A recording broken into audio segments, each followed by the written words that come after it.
सर्वात प्रथम सर्वांना माझा सादर दंडवत प्रणाम. दंडवत हो. ईश्वर स्पर्शाचा मार्ग भाग 2. जगन्नाथराव गोविंदराव म्हस्के पाटील यांच्या या छान अशा पुस्तकातून मी ह्या लीळा तुमच्यापर्यंत पोचवत आहे. तुम्ही ते श्रवण करत आहात.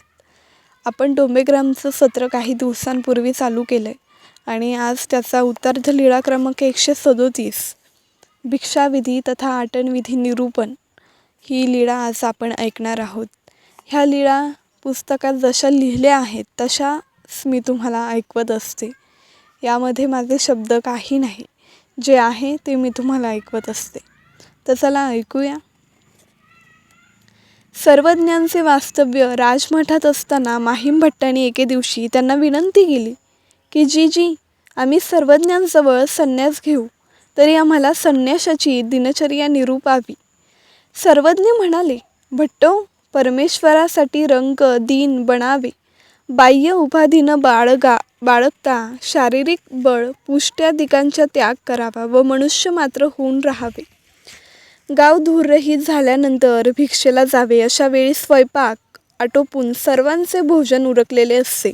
त्यामुळे घरात शिल्लक असेल तरच झोळीत पडते व कोणाच्या मुखातील घास काढून घेतल्यासारखेही होत नाही आणि उष्ण पदार्थ भिक्षेला येण्याची ही शक्यता नसते. तिसऱ्या प्रहरी भिक्षेला जावे. देशकाळानुसार काही भागातील गावे लवकर धूररहित होतात, तेव्हा लवकर जावे, परंतु बहुतेक करून तिसऱ्या प्रहाराच्या सुरुवातीलाच निर्धूर होतात, तेव्हा जावे. सगळ्यांच्या शेवटी भिक्षेला जावे तोच खरा विरक्त समजावा. एकाच घरातील संपूर्ण भिक्षा स्वीकारू नये. जर कोणी ओळखी परिचयाची घरी चुकून गेला असता तेथे भोजनाचा आग्रह होऊ शकतो, पण अशा प्रकारे भोजन कधीच करू नये. भिक्षा मागताना दारात एक क्षणभर उभे राहावे आणि नंतर निघून जावे.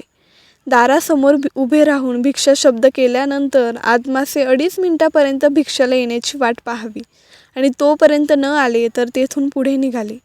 परंतु असे करत असताना पुढे जाताना एकदा घरात नजर टाकावी. कुणी भिक्षा घेऊन येताना दिसले तर डावलू नये. भिक्षेला आलेले श्रेष्ठ पदार्थ सुद्धा स्वीकारावेत. उल्लेखरूप विषय पदार्थ भिक्षेला आला तर पायदळी तुडवावा असा पदार्थ नाकारावा किंवा भोजनस्थळी त्यांचा निक्षेप जमिनीत पुरून टाकावे, पण त्याचे सेवन करू नये. भिक्षाविधी आटोपल्यानंतर नदी तीरी भोजन करावे व भूक भागवावी. तृप्तीपर्यंत भोजन न करता फक्त भूक शमेल इतकेच खावे. तुम्हाला जेवताना आवडी गोडी नसावी. एखाद्याला काही पदार्थ मुळातच आवडतात, ती आवड आणि कोणत्याही पदार्थ चांगला उष्ण असेल तर गोड लागतो असे नसावे. त्यासाठी पदार्थ कालवून खावे. भिक्षेमध्ये जर अन्न गरम शिळे चांगले वाईट अन्न चेंदामेंदा म्हणजे एकत्र झालेले अन्न खराब अन्न आहे म्हणून तुम्हाला त्याची घृणा येऊ देऊ नये. कोणत्याही पदार्थाविषयी किळस येऊ देऊ नये. अहो हे भिक्षांनो, की हे अन्न पवित्राती पवित्र असते. गावाबाहेरील पडक्या देवळात किंवा झाडाखाली झोपावे. आपल्या प्रकृतीनुसार वर्तन करावे. शीत उष्णाचा परिहार करावा. दिवसा ऊन सहन केल्याने रात्री थंडी सहन करण्याची आणि रात्री थंड सहन केल्याने दिवसा ऊन सहन करण्याची दक्षता निर्माण होते. शिवाय उन्हात झाडाचा व थंडी काथ्याचा आधार घेऊन थंडी आणि उन्हापासून आपले संरक्षण करावे. पातळ नवे कोरे वस्त्र मिळवून तर काय पण प्राप्त झाले तरी नसू नयेच, पण जाडे भरडे वस्त्र देखील फक्त बाहेरूनच गुंडाळू नये, तर आत लंगोट वापरावा. रस्त्यात पडलेले वस्त्र घ्यावे. असे वस्त्र लोकांनी निरुपयोगी म्हणून फेकून दिलेले असते. अर्थात अशा वस्त्रात कोणाचाही मनोधर्म गुंतलेला नसतो. कुत्र्याप्रमाणे हातपाय गोळा करून पांघरण्यास पुरेल एवढेच वस्त्र पांघरावे. स्त्रियांनी संपूर्ण भोजनाचा आणि आपले संपूर्ण अंग झाकेल इतक्या कपड्याचा अंगीकार करावा. नवे वस्त्र नसू नये. मळ घाण नाहीशी करून जळ घाण लावावी, म्हणजे वस्त्र धुताना त्यातील मळ नष्ट होईल इतकेच धुवावे. जास्त शुभ्रता आणू नये.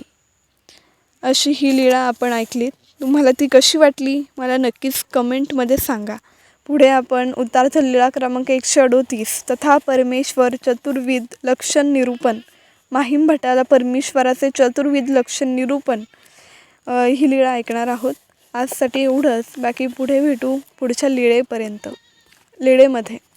तर तुम्हाला ते आवडत आहेत का मला नक्कीच कमेंटमध्ये सांगा. आणि आपण लवकरच लीळा पूर्ण क्रमाने लीळा घेणार आहोत. आपल्याला एक छान पुस्तक मिळालेलं आहे, ते मी तुम्हाला पुढच्या व्हिडिओत कळवेनच. पण तोपर्यंत थांबूया इथेच. दंडवत प्रणाम. तुम्हा सर्वांचे खूप मनापासून धन्यवाद.